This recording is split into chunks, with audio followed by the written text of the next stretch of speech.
అప్పుడే అంతకుముందే చెప్పిన తాడిపత్రి ఈసారి ఖచ్చితంగా సైకిల్ వస్తుందని అంతకుముందే చెప్పినాం. ఒక 3-4 గంటల కిందటే చెప్పేసినాం. 3-4 గంటల కిందటే చెప్పేసినాం సైకిల్ వస్తుంది ఈసారి జగన్ ఈసారి కిందికి నూకెత్తాను, జగన్ చంద్రబాబు నాయుడు గెలిపిస్తాను అని ముందుగానే చెప్పేసినాం. ఈసారి అన్నట్టుగానే గెలిచినాను.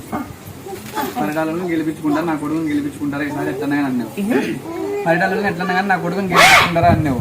ఈసారి ఎట్లన్నా కానీ గెలిపించుకుంటారు నా కొడుకుని అన్నావు. అంతకుముందు నన్ను పట్టించుకోలేదు, తెలియక పోయినారు, పక్కకు పోయినారు, మళ్ళీ తెలుసుకొని వచ్చినారు. ఈసారి ఖచ్చితంగా గెలిపించుకుంటాను అన్నావు. అన్నట్లుగానే గెలిపించుకున్నావు. ఖచ్చితంగా ఉంది కదా, పేపర్కి వేసినారు కదా, పేపర్కి వేసినారు కదా. ఖచ్చితంగా చూడమో వాళ్ళందరూ కానీ చూసినారని. తపోవనంలో మెయిన్ సర్కిల్లోనే నీ ఫోటోను ఫ్లెక్స్ చేసినారు. నా లోకేష్ తో ఇద్దరితో కలిసి దిగిండేది. నేను ఏదో టౌన్కి పోతాంటే బండ్లో పోతాంటే చూసి ఏంటి గంగరాజస్వామి నీడ ఫోటో వేసినారని చూసిన. చూస్తే నా లోకేష్ నాగలు పట్టుకొని నీది ఇద్దరిది ఫోటో వేసినారు.